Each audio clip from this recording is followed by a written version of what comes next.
Good day, everyone. I am Father Marshall Shelley coming to you from St. Peter's Episcopal Church with our weekly vlog update from the Rector's desk. I'm actually inside the study right now because we are in the midst of a slight and pretty sudden cold snap here towards the end of April. We are looking outside at a beautiful day, but the wind is pretty intense and the wind chill factor is making it a little uncomfortable. I was hoping to come to you from outside the church because there are some things to show off. I may just put those in as a quick little photo collage at the end of this video so you can sort of see the happenings. The life of Christ proceeds apace. We've been working hard with our diocese to help people find vaccines and also to continue to enhance and increase the access to vaccines and testing for folks in our communities, particularly those in the underserved areas of the diocese. We've also been working hard on our feeding ministries and making sure that those who are hungry are supported, those who are in need are cared for, and whatever we can do for those around us who are in need, we are doing. I've had an opportunity as well to make some pastoral visits this week. My wife and I had our second shot, and we're waiting for, of course, our immunity to kick in, that requisite couple of weeks, but we look forward to being able to get out and about a bit more. Of course, we are continuing to make sure we follow the precautions that the CDC recommends, and we urge you to do the same. Keep that social distancing, keep wearing masks when in public, and also if you have someone that you're not sure about their vaccine status in private, and do everything you can with continued hand hygiene to take care of each other as we care for the world and do our best to curtail the expansion of infection during the pandemic. I was referring to desiring to be outside to let you know what's happening on the grounds of St. Peter's this week. You may be able to hear in the background the sound of sledgehammers, and you might hear a jackhammer kicking up at certain points, though I'm not sure. It seems that they've finished most of the cutting. We have been in the process of having a mason come in and do some of the serious repair work and some replacement work on our pavement here in our walkways and also in the front stoop of the church. These are areas that had been disrupted several years ago when we were in the midst of rebuilding our Sunday school after Tropical Storm Irene. We had some construction materials delivered onto the property that caused some of our sidewalks to crack. We are in the process of replacing those panels, and while we were doing that, we're also repairing and replacing the front stoop of the church. This was disrupted and broken, and unfortunately we weren't able to effect the complete repair of it after that earthquake we had several years ago. A lot going on.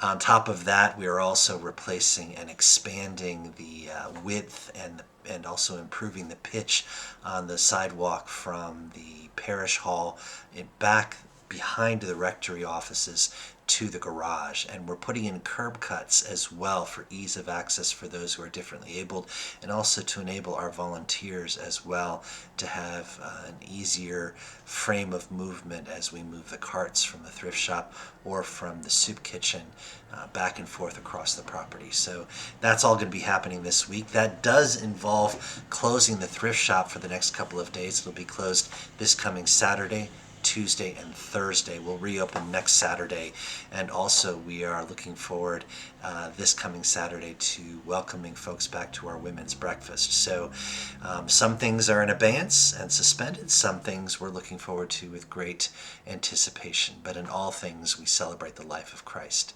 Because of the impending rain, if you were intending to come to church, I'm just going to let you know now that we are going to do church from the sanctuary and broadcast it with the skeleton crew. It looks like we have a 95% chance of rain and over a quarter of an inch coming in on Sunday morning. Of course, the weather will clear in the afternoon, but we can't count on that for our regular worship time, so we won't be having worship outside. An announcement pertaining to that will go out shortly on our Sign Up Genius. We look forward later on in May to having our bishop visiting with us for a convocational and service of initiation. He'll be doing confirmations, receptions, and reaffirmations of baptismal vows on May 13th, Ascension Day, and we'll have details of that as well coming up. That will not be a private service, but it won't be a wide open public one because we have to make sure we have enough access for all the families that are bringing confirmands, those being received and those reaffirming their baptismal vows on campus, so that the bishop can do what he does best and welcome them into a new chapter in the life of Christ here in the diocese, in our convocation, and in our parish. This brings me to the word of the week, and the word of the week is name. One of the things that is in the collect for the Sunday of the Good Shepherd is a provocation or a foreshadowing of what's going to be said in the gospel. When Jesus claims his identity as the Good Shepherd, he goes, "I know my sheep and my sheep know me. They know the sound of my voice, and I know them all by name." A name is a thing that is given to us, that is a gift from the one naming us. I was looking up in the dictionary the origin of this, and it is actually a very ancient word. It goes all the way back to the Indo-European root languages.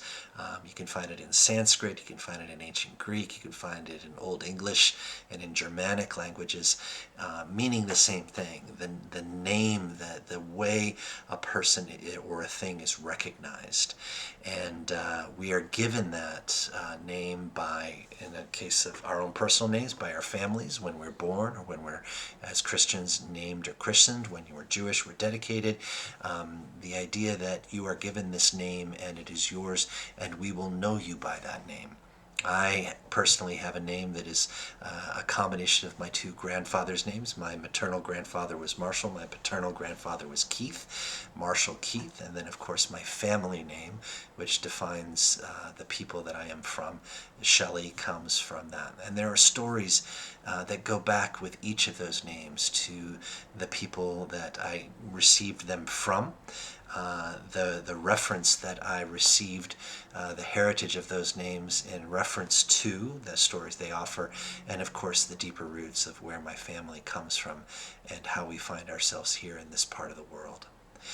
And you have a name, and you are known by it. It has a story for you. It has a story from you. People know you by it. You walk with it. But the name that I am referring to most profoundly is the name by which we are called and known by Christ, by God in Christ, by that Creator, Redeemer, and Sustainer who summons us, who recognizes us, the name that causes us to our very soul to vibrate with a resonance, knowing that we are known, perceiving that we are seen, and when we hear it, to know that we are being heard.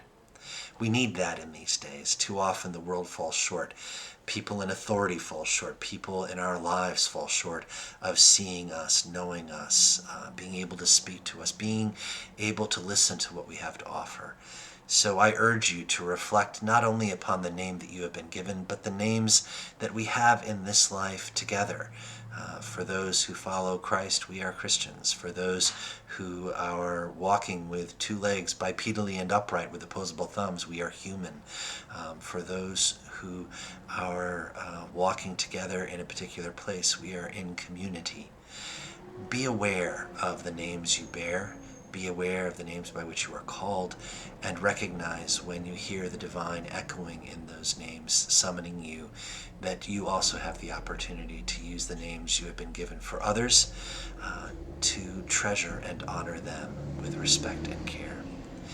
To the one whose name is known above all, to whom every knee should bow, I bid you peace and grace. In the name of Christ, take care and God bless.